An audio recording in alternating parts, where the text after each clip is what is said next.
नमस्कार. श्री स्वामी समर्थ. जय जय स्वामी समर्थ. अवधूत चिंतन श्री गुरुदेव दत्त. श्री भक्तविजय कथासार. अध्याय 51. तुकाराम महाराजांची व्याकुळता. निंबराजाची कथा. श्री गणेशाय नमः. तुकाराम महाराजांचे पत्र घेऊन वारकरी पंढरपुरास आले. त्यांनी चंद्रभागेत स्नान केले, पुंडलिकांची भेट घेतली आणि क्षेत्र प्रदक्षिणा करून ते पांडुरंगांच्या दर्शनास निघाले. महाद्वारातून गरुड पारापाशी आल्यावर त्यांनी ते पत्र भगवंतांना गाऊन दाखवले. ते ऐकून श्रीहरी गहिवरले. तुकारामांना बरे नाही म्हणून ते अस्वस्थ झाले आणि सद्गतीत होऊन रुक्मिणींना म्हणाले, सर्व वारकरी येथे आले आहेत, पण त्यात माझे तुकाराम नाहीत. ते देहूमध्ये माझ्या वियोगाने तळमळत आहेत. मग मला कसे चैन पडणार? मला त्यांच्याकडे जावेसे वाटते, परंतु येथे हजारो भक्त आले असताना त्यांना सोडून मी कसा जाऊ? त्यावर रुक्मिणी माता म्हणाल्या, नाथ, त्यात चिंता करण्यासारखे काय आहे? तुम्ही तुकारामांसाठी एक पत्र लिहून गरुडांना त्यांच्याकडे पाठवा. ते त्यांना पाठीवर बसवून घेऊन येतील. ते ऐकून भक्तवत्सल पांडुरंगांना संतोष वाटला. त्यांनी त्यांना उद्देशून एक पत्र लिहिले. त्यात पुढील प्रमाणे मजकूर होता. वैकुंठ आणि कैलास असेपर्यंत तुकाराम चिरंजीव राहोत. त्यांच्या हृदय मंदिरी माझे अखंड स्मरण राहो. तुमची व्यथा ऐकून अतिशय वाईट वाटले. वारकऱ्यांनी तुमचा निरोप सांगितल्यापासून मीही अत्यंत कासावीस झालो आहे. तुम्हाला भेटावे असे मलाही खूप वाटते, पण येथे बरीच मोठी यात्रा भरली आहे. ती सोडून मी कसा येऊ? म्हणून तुम्हाला आणण्यासाठी गरुडांना पाठवत आहे. तरी कोणत्याही प्रकारचा संकोच न बाळगता त्यांच्या पाठीवर बसून तुम्ही त्वरित निघून या. पांडुरंगांनी ते पत्र गरुडांकडे दिले आणि सर्व गोष्टी नीट समजावून सांगून त्यांना देहूस पाठवले. पांडुरंगांच्या आज्ञेने निघालेले गरुड वायुवेगाने तुकारामांच्या घरी गेले. तेथे पंढरीच्या वियोगामुळे तुकाराम महाराज अहिर्निश तळमळत होते. गरुडांना पाहून त्यांना आनंद झाला. त्यांनी त्यांना नमस्कार केला आणि मोठ्या प्रेमाने श्रीहरींचे क्षेमकुशल विचारले. तेव्हा ते म्हणाले, महाराज, माझे स्वामीही तुमच्यासाठी व्याकुळ होऊन तळमळत आहेत. म्हणून त्यांनी तुमच्यासाठी हे पत्र देऊन तुम्हाला नेण्यासाठी मला येथे पाठवले आहे. त्यांनी ते पत्र तुकारामांना वाचून दाखवले. ते ऐकून तुकारामांचे अंतकरण भरून आले आणि त्यांच्या डोळ्यात अश्रू तरळले. त्या पत्राला त्यांनी वारंवार वंदन केले. मग गरुडांना उद्देशून ते म्हणाले, तुम्ही आमच्या स्वामींचे वाहन आहात आणि आम्हा सेवकांना त्यांच्या इतकेच पूज्य आहात. म्हणून मी तुमच्या पाठीवर बसून येऊ शकत नाही. पायातील वाहन पायातच बरी. आता तुम्हालाच मी एक विनंती करतो. माझी अवस्था तुम्ही पांडुरंगांना सांगा आणि त्यांनाच येथे घेऊन या. ते ऐकून गरुडांचा नाईलाज झाला. पंढरपुरास परतून त्यांनी श्रीहरी पांडुरंगांना तो निरोप सांगितला. तेव्हा त्यांना मोठे नवल वाटले. रुक्मिणींशी चर्चा करून त्यांनी गोपाळकाला झाल्यावर त्यांच्या भेटीस जाण्याचे ठरवले. तेवढ्यात शेख महम्मद, गणेशनाथ, बोधला, निंबराज, संतोष पवार आदी भक्तजन मंडळी देवदर्शनास आली. त्यामधील निंबराज लोटांगण घालत असल्यामुळे खूप दमले होते. त्यांना पाहून श्रीहरी पांडुरंग रुक्मिणींना म्हणाले, यांना काहीतरी वरदान द्यावे असे माझ्या मनात आहे. त्या निंबराजांची कथा ही अशी. महाराष्ट्रात देवपैठण येथे निंबराज नावाचे एक कुटुंब वत्सल गृहस्थ राहत होते. त्यांच्याकडे कुलकर्णीपणाचे वतन होते. ते साधू संतांची आणि वैष्णवांची मनोभावे सेवा करीत असत. पुढे त्यांना संसाराबद्दल विरक्ती निर्माण झाली आणि ते तीर्थक्षेत्रास निघून गेले.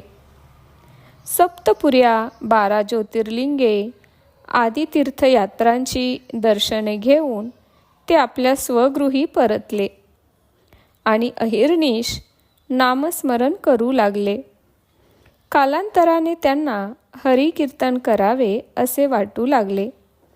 तेव्हा त्यांचा तो मनोभाव जाणून पांडुरंगांनी गणपतींना, तुम्ही निंबराजांना माझ्या कीर्तनाची स्फूर्ती होईल असा वर द्या असे सांगितले. त्याप्रमाणे गणपती विप्र रूपाने त्यांच्या स्वप्नात गेले आणि त्यांच्या हाती प्रसाद म्हणून एक विडा दिला. तो त्यांनी तात्काळ भक्षण केला. तेव्हा गणपती त्यांना म्हणाले, मी तुमच्यावर प्रसन्न आहे. तुम्हाला अभ्यासाशिवाय श्रीहरींचे गुणवर्णन करता येईल आणि तुमच्या कीर्तनात रंगदेवता अखंड नांदेल. या स्वप्नाने निंबराजांना जाग आली. तेव्हा त्यांच्या मुखात तो विडा होता. त्यांच्या हातालाही विड्याचा डाग होता. त्यांनी आपला हात पाण्याने धुण्याचा प्रयत्न केला, पण तो डाग जाईना. तेव्हापासून हा भगवंतांनी आपल्यावर केलेला अनुग्रहच आहे या धारणेने ते उत्स्फूर्तपणे कीर्तन करू लागले. त्यांचे प्रासादिक कीर्तन लोक तल्लीन होऊन ऐकत असत. पंढरीच्या वारीला जाताना भगवंतांना दंडवत नमस्कार घालत जायचे असा त्यांचा नेम होता. असेही निंबराज पांडुरंगांना भेटायला आले असताना प्रभूंनी रुक्मिणींना यांना काही वरदान द्यावे असे वाटते याप्रमाणे आपले मनोगत व्यक्त केले. तेव्हा त्यांनाही मोठे नवल वाटले. रुक्मिणी मातांनी माळिनीचे रूप धारण केले आणि गाजरांची पाटी घेऊन त्या मंदिराबाहेर बसल्या. देवदर्शन करून निंबराज बाहेर येताच त्या त्यांना म्हणाल्या, महाराज, माझे तान्हे बाळ घरी रडत आहे. मी त्याला पटकन घेऊन येते. तोपर्यंत तुम्ही ही माझी गाजरांची पाटी सांभाळलीत तर बरे होईल. इकडे बरेच लोक फिरत असल्यामुळे कोणी गाजरे उचलून नेली तर माझे नुकसान होईल. तेव्हा तिची ती अडचण लक्षात घेऊन निंबराजांनी तिला जाऊ दिले आणि स्वतः तिची पाटी सांभाळत बसले. पण प्रहर लोटला तरी ती आलीच नाही. म्हणून त्यांनी सहजच पाटीवरील वस्त्र बाजूला करून पाहिले तर आत गाजरांऐवजी सोन्याच्या पाकळ्या दिसल्या. ते पाहून निंबराज चरकले. ते धावतच देवळात गेले. तेथे श्रीहरी पांडुरंगांना वंदन करून म्हणाले, देवा, मी तुमच्या कृपेचा अभिलाषी आहे. संपत्ती देऊन मला व्यर्थ कशाला गुंतवता. मग रुक्मिणींना वंदन करून ते बिऱ्हाडी परतले. इकडे रुक्मिणी पांडुरंगांना म्हणाल्या, स्वामी, मी तुमच्या आज्ञेप्रमाणे निंबराजांना सुवर्ण दिले, पण त्यांनी ते घेतलेच नाही.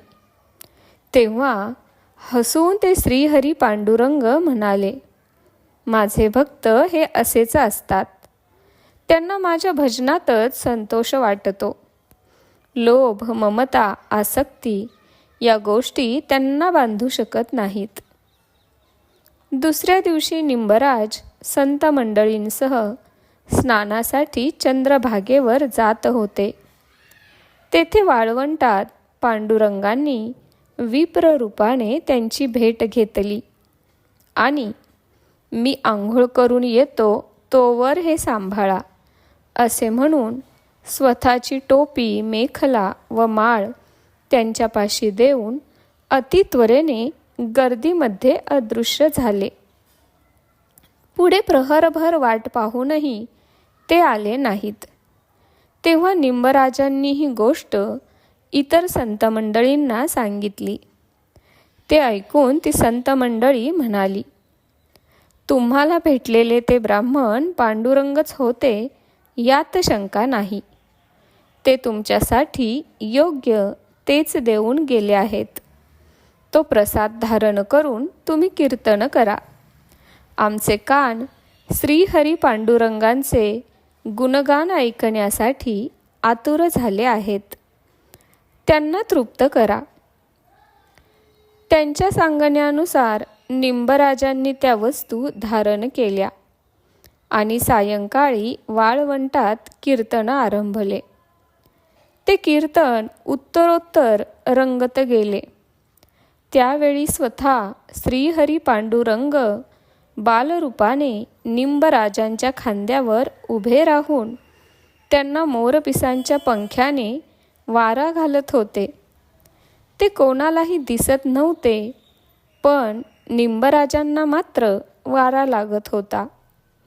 ते कीर्तन 4 प्रहर चालले, पण त्या अवधीत कोणालाही आळस व निद्रा आली नाही. उगवतीच्या वेळी एक सावकार पत्नी स्नानासाठी आली. त्यावेळी तिने पांडुरंगांना निंबराजांच्या खांद्यावर पाहिले. तशी ती धावतच त्यांच्यापाशी आली आणि पंढरीनाथ दिसतात का ते पुन्हा पुन्हा पाहू लागली. परंतु श्रीहरी अदृश्य झाले होते. मग तेव्हा तिने रडत रडत निंबराजांचे पाय धरले. त्यावेळी लोकांनी तिला रडण्याचे कारण विचारताच तिने सांगितलेली हकीकत ऐकून लोकांच्या आश्चर्याला पारावार राहिला नाही. त्याची प्रचिती घेण्यासाठी ते निंबराजांपाशी आले, तर निंबराजांच्या खांद्यावर विखुरलेल्या बुक्क्यामध्ये प्रभूंची चिमणी सुंदर पावले उमटलेली दिसली. आणि मग काय विचारता, तेथे वैष्णवांच्या भक्तिप्रेमाला अक्षरशः उधाण आले. देवांच्या प्रत्यक्ष दर्शनाचे भाग्य लाभले म्हणून त्या गावातील लोक सावकार पत्नींना वंदन करू लागले. पौर्णिमेला गोपाळकाला झाला. वारकरी मंडळी आपापल्या स्थानी रवाना झाली. पांडुरंगांना आता पंढरी उदास दिसू लागली. भक्तांच्या विरहाने त्यांचा कंठ दाटून आला. ते रुक्मिणींना म्हणाले, आता उशीर करून चालणार नाही. तुकारामांच्या भेटीला आता गेले पाहिजे. मग त्यांनी गरुडांना बोलावले आणि त्यांच्या पाठीवर बसून रुक्मिणींसह ते देहूकडे निघाले. इकडे तुकाराम महाराज पांडुरंगांची उत्कंठतेने वाट पाहत होते. त्यांचा उजवा डोळा सारखा लवत होता आणि बाहू घडोघडी स्फुरण पावत होती. या शुभशकुनांनी त्यांना मोठे समाधान वाटत होते. थोड्याच वेळात आकाशातून श्रीहरी पांडुरंग व रुक्मिणी देवी गरुडावर बसून येताना दिसल्या. त्यांना पाहून तुकारामांचा आनंद गगनात मावेना. त्यांनी श्रीहरींना आलिंगन देऊन त्यांच्या चरणांना प्रेमभावाने मिठीच मारली. अध्याय 51 समाप्त. श्री स्वामी समर्थ. जय जय स्वामी समर्थ. अवधूत चिंतन श्री गुरुदेव दत्त. धन्यवाद.